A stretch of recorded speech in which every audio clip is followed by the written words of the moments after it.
Yeah, I want to read from Matthew chapter 5, मत्ती 5वें अध्याय से मैं पढ़ना चाहता हूँ, verses 10, 11 and 12. 10, 11 और 12।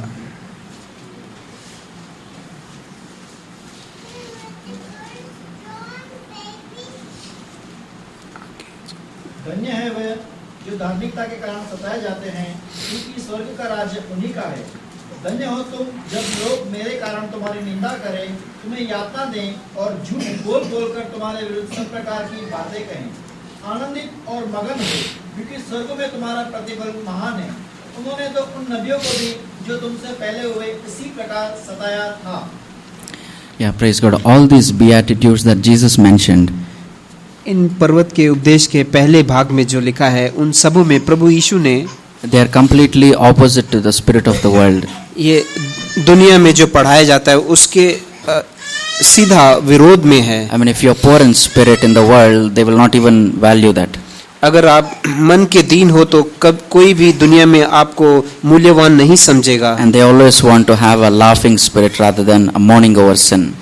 हमेशा वे चाहेंगे कि हंसते रहें या हंसी मजाक में रहें और कभी दुखी नहीं रहना चाहते हैं, जैसे बाइबल पढ़ाता And है। instead of being gentle, they value being rude and harsh on others.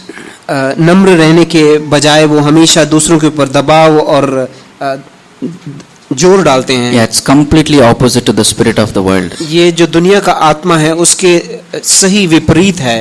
And you know, when somebody insults us, जब कोई हमको बुरा बोलता है or tortures us or persecutes us, या हमको दुख पहुंचाता है या हमें हानि पहुंचाता है, yeah, the natural thing is to get sad तो सही रीति में देखा तो हम उदास हो जाते हैं or to take revenge. या हम उसका प्रति उत्तर देना चाहते But हैं। here the Lord says, when we are insulted and persecuted, परंतु यहाँ प्रभु बोलते हैं कि जब हम इस रीति से बुरे होते in हैं, verse 12 it says, rejoice and exceedingly be glad. तो प्रभु का वचन बोलते हैं अत्यंत खुश हो जाओ और आनंदित हो जाओ, Because they treated the godly prophets in the past in the same way. क्योंकि पुराने जो नबी थे उनको भी इसी रीति से ही उनको गुजरना पड़ा था। Like one man of God said, verse 10 and 11, it talks about persecution and being insulted for the sake of righteousness. जैसे एक संत ने इस रीति से बोला था कि जो 10 और 11 है वह जो ऐसे दुख और परेशानियों से जाने के विषय में बोला गया है। Yeah, being insulted for righteousness' sake. नीति के कारण हमें जो हानि पहुंचती है उसके विषय में बोला गया है। And both the verses, verse 10 and 11, it starts by saying blessed, और दोनों वचन जो शुरुआत होता है वो धन्य है करके चालू होता है, which means there is a double blessing for those who are being persecuted, who are insulted for the sake of righteousness. इसका मतलब है कि जो नीतिमत्तों के लिए ऐसे दुख उठाते हैं उनको एक डबल पोर्शन में उनको वो आशीर्वादित होते हैं। Which means, whenever we stand up for the standard of God's word and His righteousness, we will definitely be persecuted. इसका मतलब है जब भी हम प्रभु के वचन के जो नीतिमत्तों के आधार पर जब हम खड़े होते हैं उन सभी अवस्थाओं में हमें परेशानियां होंगी। And this is another very, very clear mark that we can identify or examine ourselves whether we are really genuinely be born again or not. और ये एक अच्छा चिन्ह है अपने आप को जांचने के लिए कि क्या हमने सही रीति से नया जन्म पाया है कि नहीं। That there should be at least even once in our entire Christian life, if we say we are born again, that we would have been persecuted or insulted for the sake of righteousness. हमारा जब से नया जन्म पाया है, जब से हम बोल रहे हैं कि नया जन्म पाया है, उस दिन से आज तक एक ना एक बार तो ऐसा हुआ होना चाहिए जहां ख्रिस्त के नाम के कारण आपको निंदा हुई है। If that has not happened even once in our entire Christian life, अगर हमारे पूरे ख्रिस्ती जीवन में एक बार भी ऐसा नहीं हुआ है, we need to put a big question mark on our Christianity. तो ऐसा है तो हमारे जो ख्रिस्ती रीतियां हैं उस पर हमें अपने आप को प्रश्न करना चाहिए। No, I am not talking about being insulted for the sake of our foolish behavior. मैं इसके कारण नहीं बोल रहा कि हमारे गलतियों के कारण जो हमें दुख उठाना पड़ता है उसके विषय में नहीं बोल रहा हूँ मैं। If we do something wrong in the office, अगर हम ऑफिस में कुछ गलत काम and करते the हैं manager shouts at us, और हमारे मैनेजर आके हमें गाली देते हैं, let us not call that as persecution. That is not persecution. That is punishment which we rightly deserve. वह परसिक्यूशन नहीं है, वह सताव नहीं है, परंतु वो हमने जो गलती किया है उसका सही उत्तर मिला है हमें। But if you stand up for the truth and standard of God's righteousness, परंतु अगर प्रभु का जो नीतिमत्व है उसके लिए जब हम खड़े होते हैं then people laugh at us. और तब लोग हमारे ऊपर हंसते And हैं, that is persecution. तो वह सताव है। And I used to think, I'm sure none of us have ever been stoned. मैं ऐसे विश्वास करता हूँ कि हम कोई भी ऐसे नहीं है जिनके ऊपर पथराव हुआ था, And none of us have ever been, whipped. और कोई भी ऐसे चाटे पड़े नहीं थे। I mean, these are some things the apostles and Jesus went through. ये ऐसे चीजें हैं जो प्रभु यीशु और उनके शिष्य जो थे वो गुजर के गए थे। That's another kind of persecution. वह एक दूसरी रीति के सताव है। But there's another kind of persecution I'm sure all of us have gone through if we say we have genuinely been born again. अगर हमारा सही रीति से हमारा उद्धार हुआ है तो ऐसा एक रीति का सताव से हम सभी लोग जा चुके होंगे। That we read in verse 11. वो हम 11वें वचन में हम पढ़ते हैं। That is when we are being insulted, when people insult us and say all kinds of evil against us because of the sake of Jesus. 11वां वचन हम पढ़ेंगे वापस। धन्य हो तुम जब मनुष्य मेरे कारण तुम्हारी निंदा करें और सताएं और झूठ बोल बोलकर तुम्हारे विरुद्ध में सब प्रकार की बुरी बातें कहें। Yeah, when people insult us because we stand for the sake of righteousness. जब लोग हमारे बारे में बुरा बोलते हैं, जब हम प्रभु यीशु के लिए खड़े होते हैं, Yeah, if we don't want to get persecuted, अगर हम नहीं चाहते हैं कि हम ऐसे सताव में आएं, we can just hide the fact that we are Christians. तो हमें एक ही चीज करना है, केवल अपने आप को छुपाना है कि हम ख्रिस्ती हैं करके। Jesus said in further down on verse 15, nobody lights a candle and puts it under a basket. 15वें वचन में हम आगे पढ़ते हैं कि एक दिया को जला के कोई भी छुपा के नहीं रखता, परंतु दिखाने के लिए ऊपर रखता But है। if we keep our truth, the truth that we have and the fact that we are Christians under a basket, which means we don't want others to know that we are Christians, we will never be persecuted. अगर हम जो हमारा को प्रभु ने जो सत्य दिया है वह हम दूसरों को देना नहीं चाहते हैं और वह हम छुपा के रखते हैं, इसका मतलब है कि हम नहीं बताना चाहते कि हम ख्रिस्ती हैं दूसरों को। Yeah, I heard of one born again believer who is not very sincere. मैंने एक ऐसे नए जन्म पाए हुए ख्रिस्ती के बारे में सुना है। He went to the office on the first day of his job. वह पहले दिन ऑफिस में काम के हिसाब से गया था। And there people were following all wrong practices, laughing at dirty jokes. और वहाँ पे लोग जो थे वो गलत रीतियों से कर रहे थे और गलत गलत चीजों पे वो हंसी मजाक उड़ा रहे थे। And this man, he just silently enjoyed all that. He never stood up for the truth. और वो उसने वहाँ पे उसने भी खुद मजा लिया उन चीजों में और उसके बाद वह सत्य के लिए खड़ा नहीं हुआ। And he came back home and told his wife. और वह वापस आया और अपने पत्नी को आके बताया। And you know what? Today in office, nobody knew that I was a Christian. और उसने आके अपनी पत्नी को बोला, आज किसी को भी मालूम नहीं पड़ा कि मैं ख्रिस्ती हूँ। Yeah, that is a mark of insincere Christian, that he doesn't want to take any pain. यह जो है एक इनसिंसियर क्रिश्चियन के रीति में है जो कोई भी दर्द उठाना नहीं चाहता। And I was thinking, why does people insult or persecute us when we stand up for the truth of God's word and His standard of holiness? मैं ये सोचता था कि किस कारणवश लोग हमें ऐसे सताव में डालते हैं जब हम प्रभु के सत्य और उसके नीतिमत्व के लिए खड़े होते I हैं। believe there are two reasons. उसके दो कारण हैं। One is एक है when we live the life of Jesus that Jesus has called us to live. जब हम यीशु ने जिस जीवन में के लिए हमें बुलाया है उसके अनुसार हम जब जीते हैं, That life is like light shining in a dark place. तो वह एक अंधकार में एक प्रकाश के समान है वो। And people who want to continue loving to live in darkness, they don't want to get exposed. और जो ऐसे अंधकार में अभी भी जीना चाहते हैं वो नहीं चाहते कि वो प्रकाश में आए और बदल जाएं। That's what we read in John chapter 3. हम वही चीज यूहन्ना 3 में पढ़ते हैं। John chapter 3 verses 19 to 21. यूहन्ना 3 का 19 से 21। Yeah, people persecute us when their sinful deeds are getting exposed by the way we live. लोग हमें सताव करते हैं जब उनकी जो पापमय जीवन को दिखाया जाता है हमारे जीवनों के द्वारा। John chapter 3 यूहन्ना 3 अध्याय verses 19 to 21. 19 से 21 तक हिंदी में। दोष यह है कि ज्योति जगत में आ चुकी है, परंतु मनुष्य ने ज्योति की अपेक्षा अंधकार को अधिक प्रिय जाना, क्योंकि उनके कार्य बुरे थे। क्योंकि प्रत्येक जो बुराई करता है ज्योति से बैर रखता है और ज्योति के पास नहीं आता कि कहीं उसके कार्य प्रकट न हो जाए। परंतु वह जो सत्य पर चलता है ज्योति के पास आता है, जिससे यह प्रकट हो कि उसके कार्य परमेश्वर की ओर से किए गए हैं।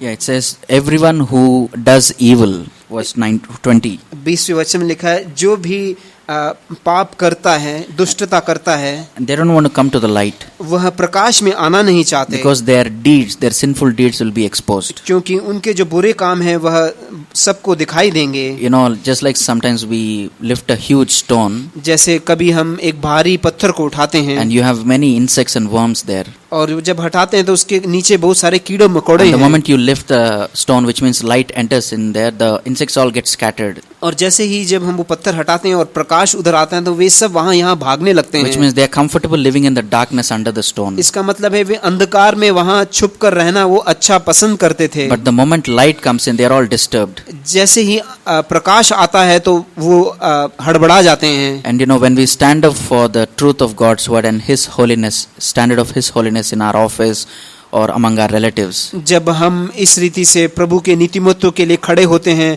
हमारे ऑफिस में या हमारे परिवार वालों के सामने, there will be people who will be disturbed and they'll feel jealous also. और ऐसे लोग जरूर रहेंगे जो अतृप्त रहेंगे और वह ईर्ष्या से भरे रहते Because they हैं, want to continue living in sin. क्योंकि वे अपने पाप में और भी जीना चाहते हैं। And by the way we live, और जिस रीति से हम जीते हैं when their sin is exposed, और उनके पाप जब दिखाए जाते हैं and they will really get disturbed. तो वो हिल जाते हैं। It's something like this. ये इस रीति से है। When in your office you find all your colleagues backbiting, you know, and flirting with other girls. जब हम देखते हैं कि आपके ऑफिस में सारे जो लोग रहते हैं वो बुराइयां बोलते रहते हैं और दूसरे लड़कियों को छेड़ते रहते हैं, And a sincere Christian, he doesn't backbite, he speaks the truth, and he doesn't flirt with other girls. और एक सच्चा ख्रिस्ती जो है वो इस रीति से चुगली नहीं करता है और लड़कियों के पीछे नहीं भागता है। And all the others, they'll be very jealous and irritated. और इस समय पर जो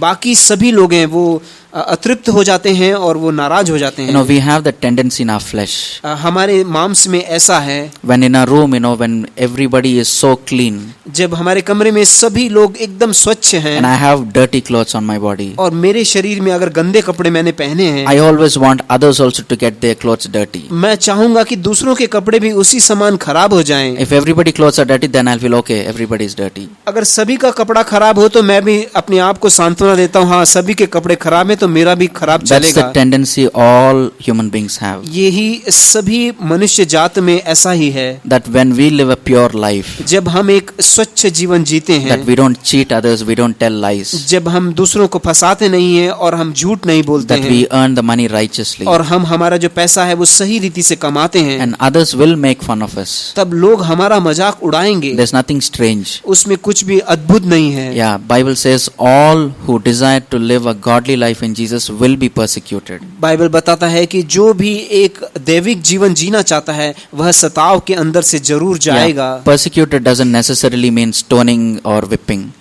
सताव का मतलब ये नहीं है कि कोई आके हमें चाटे मारे या पथराव हो हमारे ऊपर। Sometimes they may just laugh at us or joke at us. शायद हमारे ऊपर वे हंसे या हमारे ऊपर मजाक उड़ाए।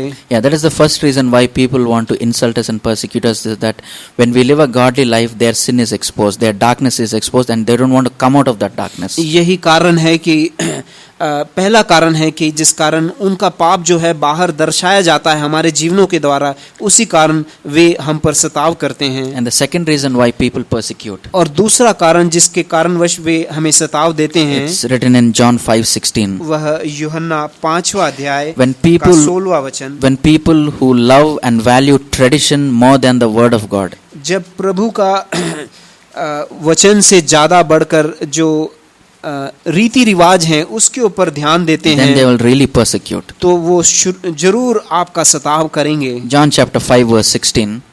यूहन्ना 5वें अध्याय का 16वां वचन। For this reason, इस कारणवश the Jews were persecuting Jesus.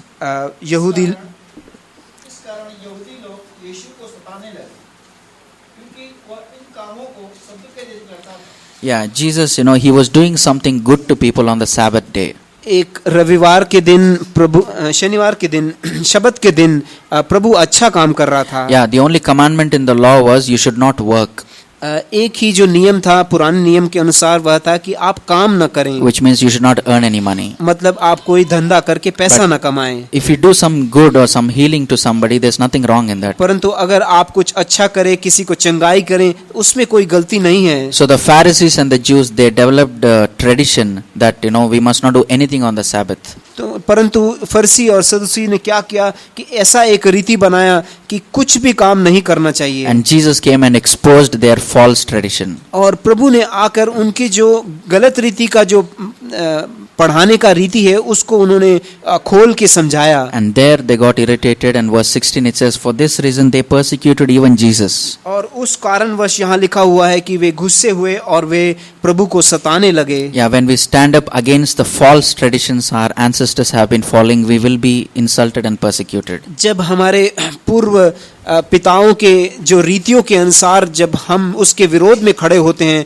तो जरूर हमको उनके द्वारा सताव आएगा। And we all know as Indians, one of the godless traditions almost every marriage follows, whether it is in the south or in the north of India, is demanding dowry from the girl's family. हम जानते हैं हमारे भारत देश में सबसे ज़्यादा प्रचलित, चाहे नॉर्थ में हो या साउथ में हो, दोनों जगह पर सबसे ज्यादा प्रचलित एक चीज है, वह है दहेज देना शादी के समय पर। And it's a really disgraceful thing. Those who claim to be born again also ask for dowry. और ये कितना दुख भरे और कितना बुरी चीज है कि जो अपने आप को क्रिस्ती बोलते हैं वे भी इसमें शामिल होते हैं। And if the boy stands up for his convictions and says to the parents, sorry mummy and daddy, I can not take dowry. और अगर सोच के देखो, उसमें से जो शादी करने वाला लड़का उठकर बोलता है अपने माता पिता को, माता पिता मैं ये दहेज नहीं लूंगा। और some hidden tradition in the way the marriage is conducted, या कोई ऐसे जाति की रीतियों के अनुसार विवाह करें, उसके विरोध में खड़ा होता है। Yeah, such young people will definitely be insulted and persecuted by the parents. ऐसे जवान युवक को हमेशा उनके माता पिताओं के द्वारा सताव होगा। And if you don't want any persecution or any insult for the sake of Jesus, we can just keep quiet. अगर आप नहीं चाहते हो कि प्रभु यीशु के कारण कोई सताव हो, तो केवल आपको चुप बैठना है। Like a spineless jellyfish. जैसे एक मच्छी के समान, जेली फिश के समान, जिसके अंदर कोई रीढ़ की हड्डी नहीं होती है। Yeah, it can fit into any shape. वो किसी भी स्वरूप में बदल सकता है, बैठ सकता है। Yeah, God wants us to be men and women of conviction with a backbone of conviction. प्रभु चाहता है कि हम एक दृढ़ता के साथ हम जो सत्य को जानते हैं उसके लिए हम खड़े रहें, एक रीढ़ की हड्डी के समान। Yeah, it says all who want to live a godly life will definitely be persecuted. That's what God's word says. जो भी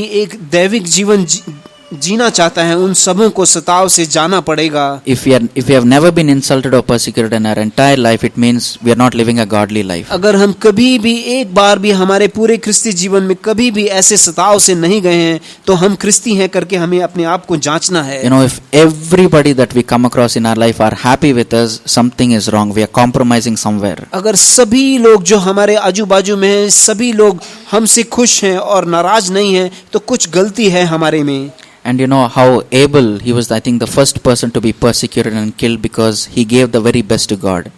आबेल जो था वो था पहला व्यक्ति जो ऐसे सताव से गुजरा था, क्योंकि उसकी जो बलि थी वो प्रभु ने स्वीकार की थी। And after that we read about Joseph. उसके बाद हम यूसुफ के बारे में पढ़ते हैं। He was a man who wanted to live a pure life. वह एक ऐसा व्यक्ति था जो अपने जीवन को शुद्ध रखना चाहता था। When there was an opportunity given to him to sin with a woman, जब उसको एक अवसर मिला था एक स्त्री के साथ पाप करने के लिए, he stood up for the truth of God's word. तो उसने प्रभु के वचन के लिए वो खड़ा हो गया। He told us straight to our face, I'm sorry, I cannot sin against Almighty God. उसने सीधा मुंह पर उस स्त्री को बोला कि मैं प्रभु के विरोध में ऐसा पाप नहीं कर सकता। And we all know what a lot of insults and persecutions Joseph went through. हम जानते हैं उसके बाद कि कितने दुख और कितने बुराइयों से उसको गुजरना पड़ा इसके कारण। The rumor was spread out, I'm sure it would have spread all over Egypt that this young man tried to sleep with Potiphar's wife.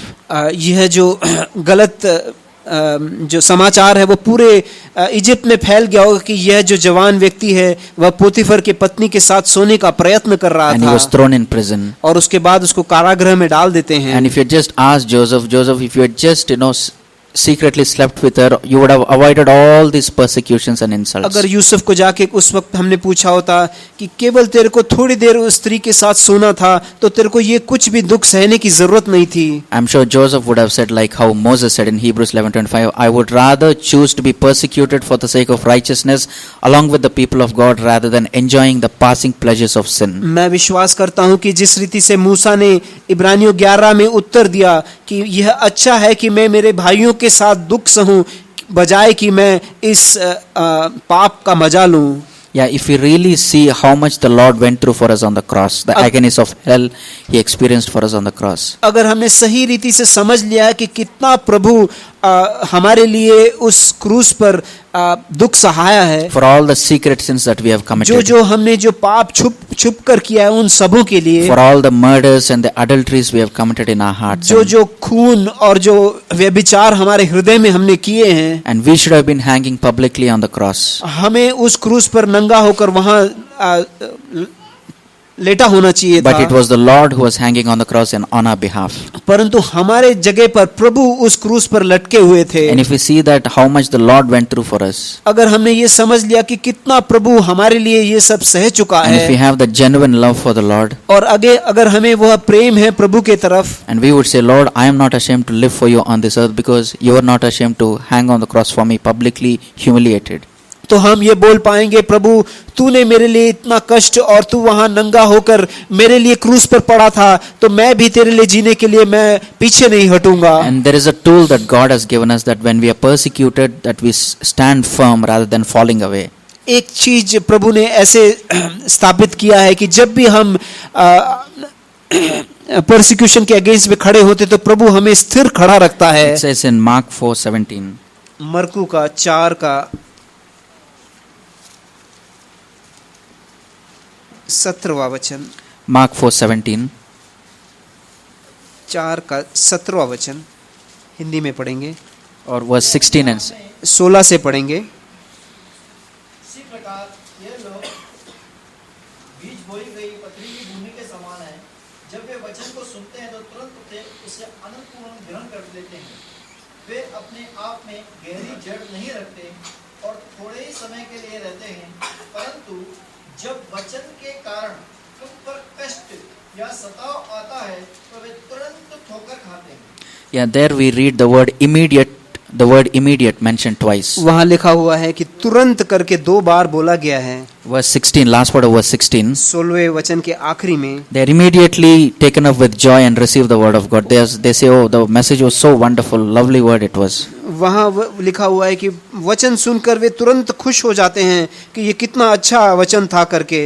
Then again it says, immediately verse 17, they fall away because of persecution. और 17वें वचन में हम देखते हैं कि तुरंत वो सताव के कारण तुरंत गिर जाते हैं, Because they don't have a firm root. क्योंकि उनके पास वो जो जड़ है वो स्थिर नहीं है. Yeah, firm root, we all know root is something we don't see, it is hidden inside. हम सभी जानते हैं कि जो जड़ रहता है वह छुपा रहता है, अंदर रहता है, कोई देख नहीं पाता. They are not firmly rooted in the word of God, in knowing the Lord personally. वह प्रभु के वचन में या प्रभु को जानने में उस नजदीकी में बढ़े नहीं हैं. And it says they are only temporary. वो थोड़े समय के लिए हैं, तात्पुरती है. I'm sure none of us sitting here want to be temporary Christians.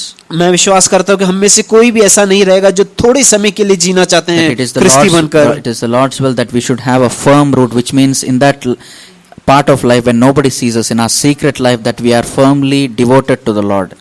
मैं विश्वास करता हूँ कि हम चाहते हैं कि हम सभी लोग ऐसे क्रिस्ती बने जो अपने छिपे हुए जीवन में उस जड़ के साथ हम स्थिरता के साथ खड़े हो सकते हैं. Those who are not firmly rooted, who don't have a devotion to the Lord in their inner life, they will fall away when people insult them or persecute them for the sake of righteousness. जिनके पास ऐसा गहरा जड़ नहीं है, जो प्रभु के साथ ऐसे जुड़े नहीं हुए हैं, उनको जब सताव आते हैं तो वो तुरंत गिर जाते हैं. And we read in Matthew 5:12, like we read some time ago, that the prophets were also treated the same way. So don't think something strange is happening to you. मत्ती 5:12 में जिस रीति से लिखा हुआ है कि इसी रीति से बाकी सारे नबी थे, उनको भी वैसे ही जाना पड़ा था, तो ये कुछ आश्चर्यजनक कोई चीज नहीं है करके वहां लिखा हुआ है. Isn't that a great privilege? क्या ये कितना भाग्य का चीज नहीं है क्या? I mean, we may not be the great prophets like, John the Baptist and Elijah. शायद हम उस यूहन्ना बपतिस्मा या इलाइजा की तरह बड़े नबी ना हो, But it says when we stand up for the righteousness of God, we will also be persecuted like those prophets were persecuted. यहाँ लिखा है कि जब हम प्रभु के नीतिमत्व के लिए ऐसे खड़े होते हैं तो उन नबियों के समान हमें भी सताव से जाना पड़ेगा। Which means God puts us ordinary believers in the same pedestal as of a great prophet. सोच के देखिए, प्रभु ने हमको जो हम साधारण ख्रिस्ती हैं उनको उन नबियों के तुलना में रख दिया है। And we read in 2 Chronicles हम दूसरे इतिहास में ऐसे पढ़ते हैं, chapter 24. 24वां अध्याय, 2 Chronicles 24. There we see one of the reasons why God sends a prophet. दूसरी इतिहास 24वां अध्याय में लिखा हुआ है कि प्रभु किस लिए एक नबी को भेजता है या भविष्यवक्ता को भेजता है। 2 Chronicles chapter 24 दूसरी इतिहास 24वां अध्याय verse 19. उसका 19वां वचन हिंदी में पढ़ेंगे कृपा करके।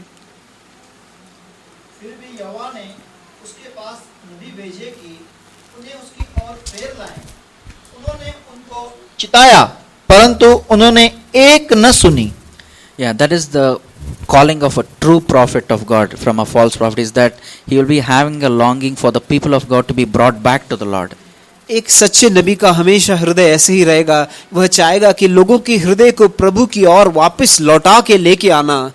But they did not listen to the true prophets. परंतु उन्होंने सच्चे नबी को कभी सुना नहीं। And verse 20 we read about a prophet called Zechariah. When he spoke the truth, people stoned him to death. और 20वें वचन में हम एक सच्चे नबी के विषय जकरिया के विषय में हम पढ़ते हैं, जिनके ऊपर पथराव करके उनको मार डाला In था। 21 we read that. 21वें वचन में हम वो पढ़ते हैं। Yeah, that is the reason why the Lord sends his messengers, his prophets, is that people might be turned, their hearts might turn back to the Lord. इसीलिए प्रभु अपने नबियों को भेजता है ताकि लोगों का हृदय प्रभु की ओर मोड़ दें। But it says the people did not listen. परंतु वहां लिखा हुआ है कि लोगों ने उनकी वाणी नहीं सुनी, Because they loved darkness and sin, they wanted to continue in sin. क्योंकि वे अंधकार और पाप को चाहते थे और वो पाप में और भी आगे जीना चाहते थे। And in chapter 36, the और- same book, 2 Chronicles, 36 उसी किताब में हम पढ़ते हैं, we read in verse 15 and 16. उसका 15 और 16वें वचन में हम ऐसे पढ़ते हैं।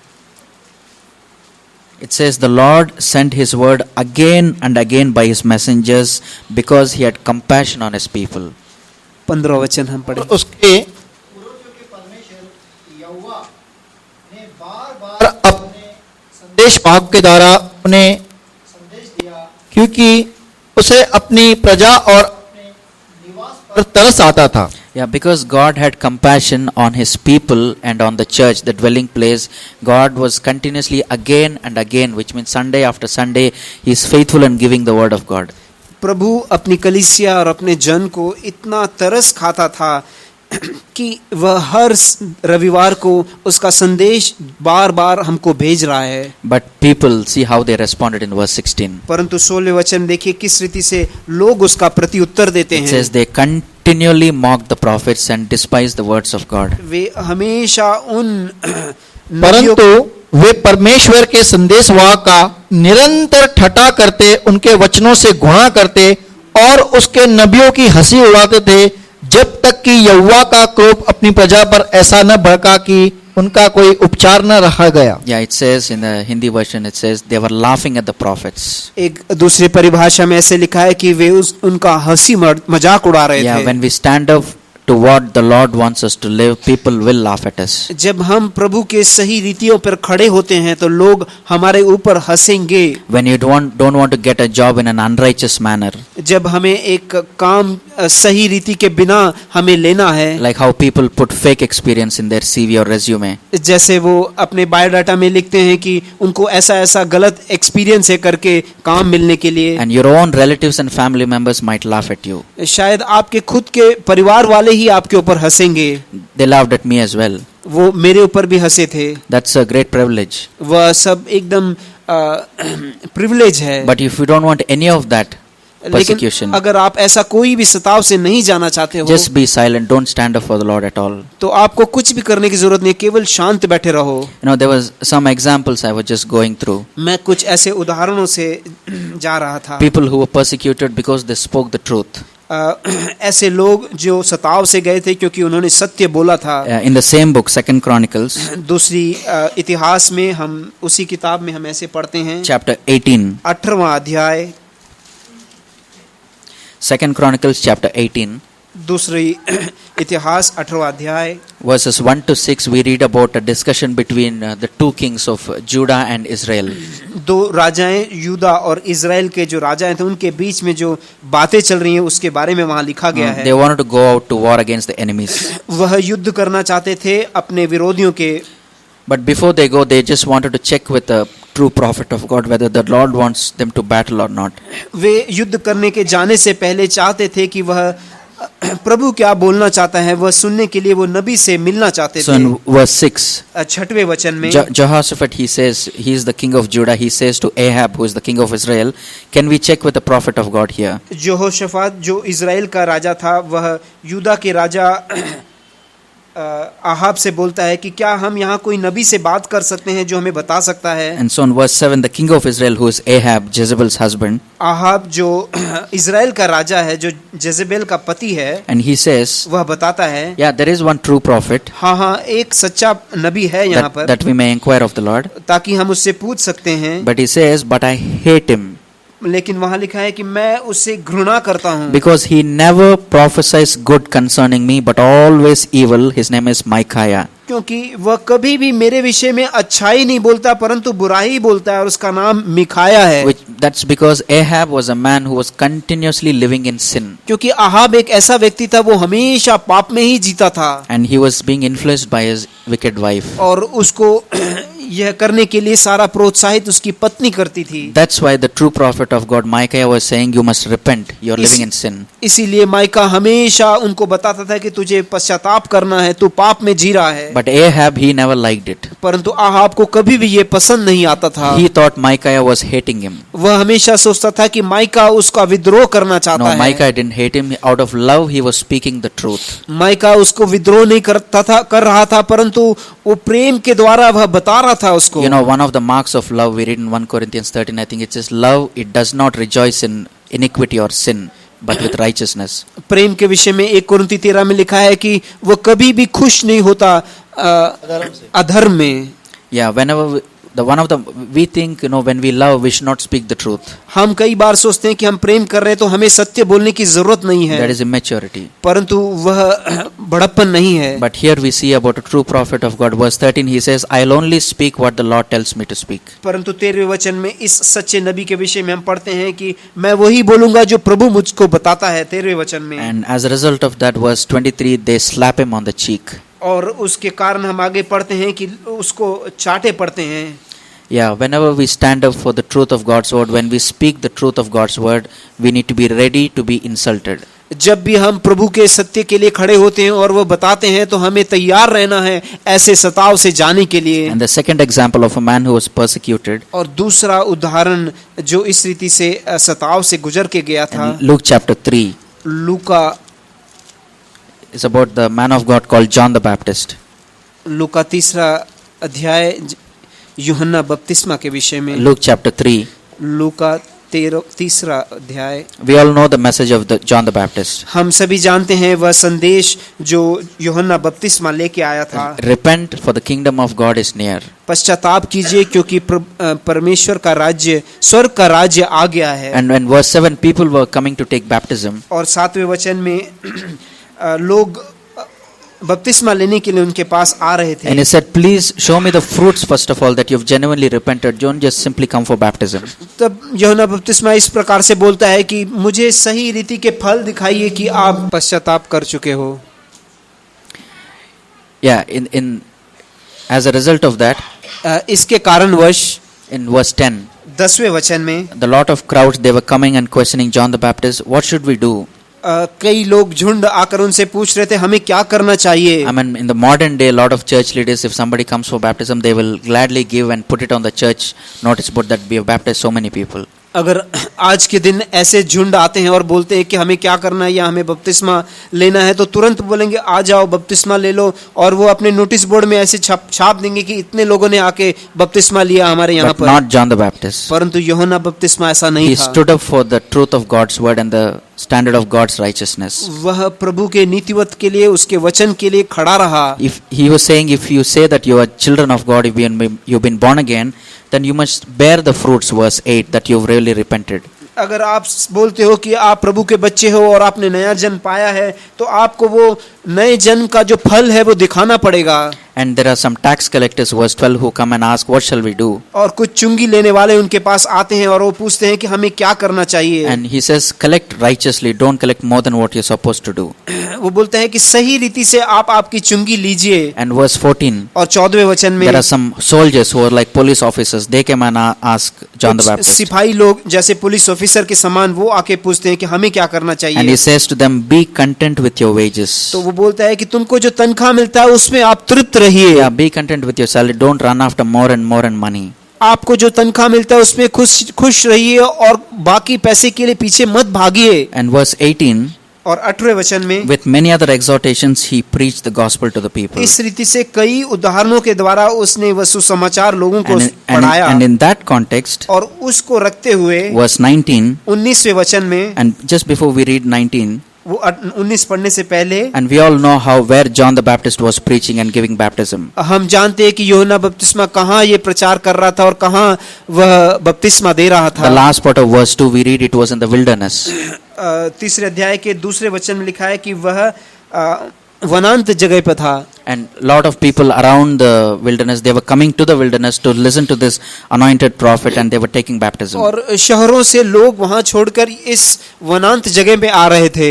And verse 19, 19वां वचन, among all those people was a king called Herod. उन सबों के बीच में एक राजा था हेरोद करके। John the Baptist never went to the palace to preach the gospel, यूहन्ना बपतिस्मा उनके महल में जाके प्रचार करने के लिए नहीं गया, but people came. परंतु लोग उसके पास आए उस जंगल में। And one of them was Herod. और उनमें से एक था राजा Herod. And to Herod also he said, you're living in adultery, you married your brother's wife. और हेरोद को भी यूहन्ना बपतिस्मा बोलता है कि तू व्यभिचार कर रहा है, तू तेरे भाई के पत्नी के साथ जी रहा है। In the Old Testament law, it is permitted for a man to marry his brother's wife if the brother dies and the woman is widow.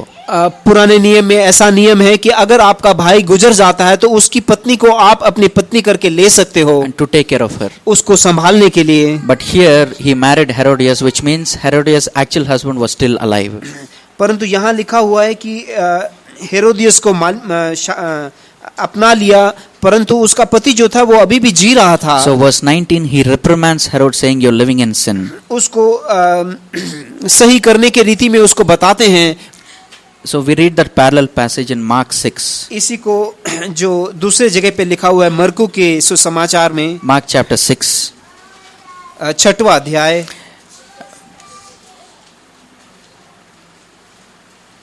Yeah, because John the Baptist stood up for the righteousness of God, he told Herod, you're living in sin. In verse 17, we read that Herod got him arrested.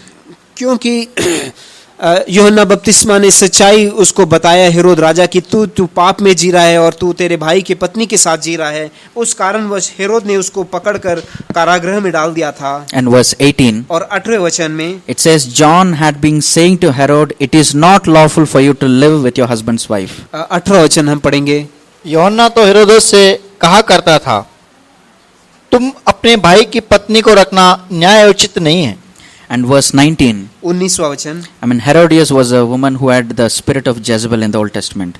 Herodias जो थी वह पुराने नियम में जेसेबेल करके जो रानी थी उसके समान थी। Just like Jezebel wanted to kill Elijah, the true prophet. जैसे जेसेबेल एलाइजा जो प्रभु का सच्चा दास था उसको मारना चाहता था, Here she wanted to kill John the Baptist. यहाँ हेरोदियस यूहन्ना बपतिस्मा को मारना चाहती थी। Verse 19, it says, she had a grudge against John the Baptist and wanted to kill him. अतः हेरोदेसिया उससे शत्रुता रखती थी और चाहती थी कि उसे मरवा डाले। But Herod was afraid of John, verse 20, because John was a man who stood up for the righteousness and the holiness of God. He was called a righteous and a holy man. 20वां वचन पढ़े।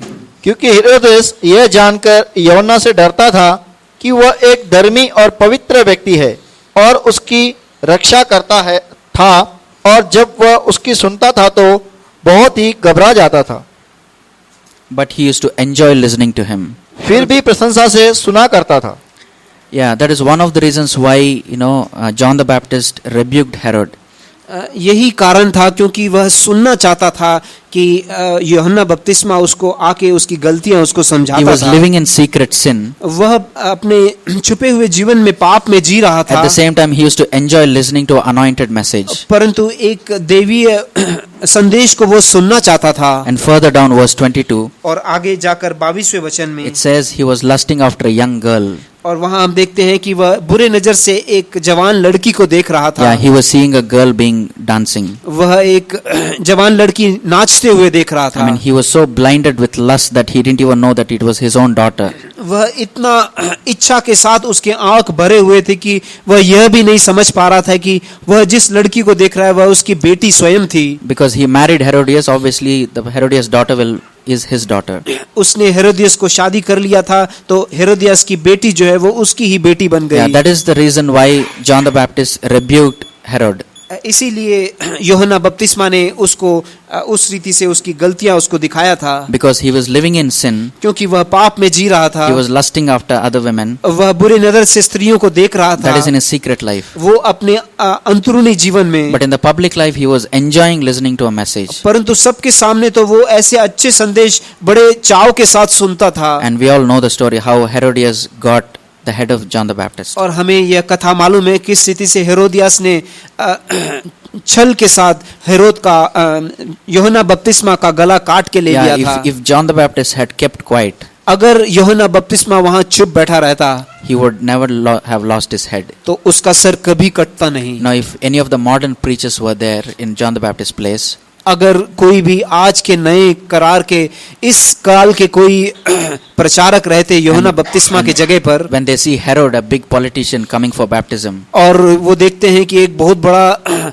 राजा आ रहा है या एक politician आ रहा है उनके meeting में बपतिस्मा लेने के लिए, they would have definitely immediately given honor and baptized and proclaimed everywhere that, I baptized that so and so politician Herod. तो तुरंत उन्होंने उनको स्वीकार करके आगमन करके उसको अच्छे स्थान पर रख के उसको बपतिस्मा दे के सबको बताया होता कि ऐसे ऐसे एक बड़े महान पॉलिटिशियन को हमने उद्धार दिलाया करके। But not John the Baptist. परंतु यूहन्ना बपतिस्मा ऐसा He नहीं stood था। up for the standard of God's righteousness and he told out of love for Herod that you're on the way to hell, you're living in adultery, please repent.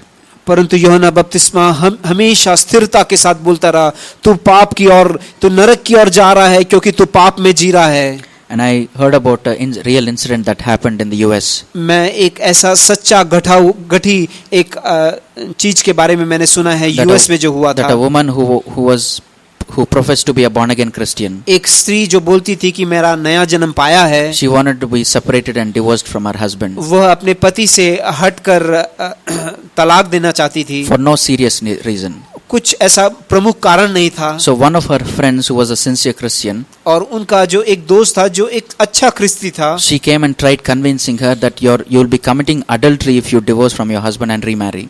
तो उसने आकर इस बहन को बोला कि अगर तू इस रीति से अपने पति को छोड़कर तो वापस शादी करेगा तो वह व्यभिचार करने के रीति में है। But this professing Christian, she got so irritated at this woman वह इतना गुस्सा होगी उस दूसरे बहन पर जो उसको ऐसे सलाह दे रही थी, and asked her to go out of the house and slam the door. और उसने उसको घर के बाहर भेज दिया और उसने दरवाजा जोर से बंद कर दिया। And that sincere sister, और वह जो अच्छी बहन थी, she understood what it means to be insulted and persecuted when we speak the truth of God's word to those who want to live in sin. वह उस बहन ने उस वक्त पर समझ लिया कि क्या है वह सताव पाना जब हम सच्चाई के लिए खड़े होते हैं और सच्चाई दूसरों को बताते हैं। Yeah, when we want to walk that narrow way, जब हम वह छोटे पथ पर चलना चाहते हैं, that's what Jesus said. वही प्रभु ने बताया। When we walk that narrow way, जब हम उस छोटे पथ पर चलते हैं, the followers of Pharisees and the followers of Herod will not like it. They want to go the broad way. तो फरसी और हेरोद के जो पीछे चलने वाले हैं उनको अच्छा नहीं लगेगा क्योंकि वह पाप में नहीं जी सकते हैं। What does it mean to walk the broad way? वो लंबे और चौड़े पथ पर चलने का मतलब क्या है? That I can live in sin comfortably in my private life, and I also can enjoy listening to other messages, godly messages. वो चौड़े मार्ग पर चलने का अर्थ ये है कि मेरे जो अंदरूनी छुपे हुए जीवन में मैं पाप में जी सकता हूँ और सबके सामने मैं अच्छे संदेश को सुनकर वाह कर सकता Yeah, हूँ। maybe I'll just read that finally in Luke 13. लूका 13वें अध्याय में जो लिखा है वो मैं पढ़ना चाहता हूँ। Luke chapter 13 verse 23. लूका 13वें अध्याय का 23वां वचन। There were some people who came and asked Jesus, Lord Jesus, are there few who are going to be saved? वे बहुत कम होंगे जो उद्धार पाएंगे। Luke chapter 13 verse 23. 13 का 23वां वचन। Are there few who are going to be saved? क्या बहुत ही हिंदी में पढ़ेंगे कृपा करके। तब किसी ने उससे कहा, हे प्रभु, क्या उद्धार पाने वाले थोड़े ही हैं? And then the Lord says, verse 24. तो प्रभु उत्तर देते हैं 24वें वचन में। उसने उनसे कहा, Yeah. सकरे द्वार से भीतर जाने का यत्न करो, क्योंकि मैं तुमसे कहता हूं कि बहुत से जो प्रवेश करने का यत्न तो करेंगे पर सफल न होंगे। Yeah, I believe Herod wanted to come through that narrow way and gate.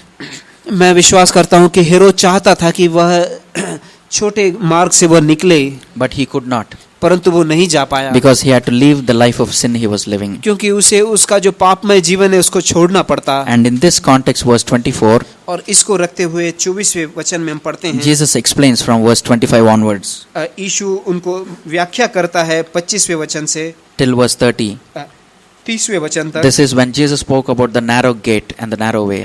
प्रभु ने वह छोटा द्वार और छोटा रास्ते के बारे में And बताया then है। see how the Pharisees responded, verse 31. और यह सुनकर देखिए 31 में फरीसी लोग कैसे प्रत्युत्तर देते हैं। When they heard the message of the narrow way. जब उन्होंने यह संदेश सुना वह छोटे मार्ग के विषय Just में, at that time, some Pharisees approached, saying to him, Go away, which means get out of this place, leave here, because Herod wants to kill you. तो वहां फरीसी आके उनको आके बोलते हैं कि तू यहाँ से निकल जा क्योंकि हेरोद तुझे मारने के लिए आ रहा है। Yeah, Pharisees and Herodians, they don't want to listen to the message of narrow way.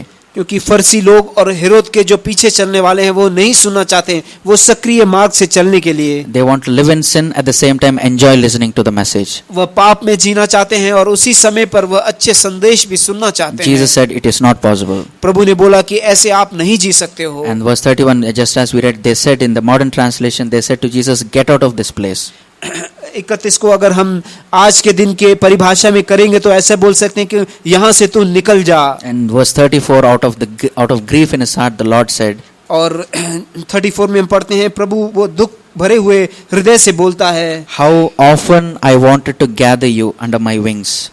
34 पढ़ेंगे हम हिंदी में। हे यरूशलेम, वह नगरी जो नबियों को मार डालती है और जो तेरे पास भेजे गए उन्हें पथराव करती है, कितनी बार मैंने चाहा कि जिस प्रकार मुर्गी अपने बच्चों को अपने पंखों तले इकट्ठा करती है, तेरे बच्चों को भी इकट्ठा करूं, पर तुमने नहीं चाहा। Yeah, that is God's heart. यही प्रभु का हृदय है। When he sends a prophet who speaks a strong message, जब उसका नबी को भेजता है जो एक कठोर संदेश सुनाता है, it is not to scatter them, उनको बिखराने के लिए नहीं है, but as a hen gathers her chickens under the wings, the Lord wants to gather his people under his wings. परंतु जैसे एक मुर्गी अपने बच्चों को अपने पंखे तले रखनी चाहती है, वैसे प्रभु भी चाहता है कि उनके सारे बिखरे नहीं परंतु उनके पंखों तले आ जाएं। That is the heart of God's यही compassion. प्रभु का हृदय का वो दया का हृदय But they है, didn't want to listen to it. परंतु वे ये सुनना नहीं चाहते थे। Yeah, may we all examine our own life, हम सभी अपने हृदयों को जांचेंगे, especially those of us who've never been insulted for the sake of Jesus even once in our entire life. विशेष करके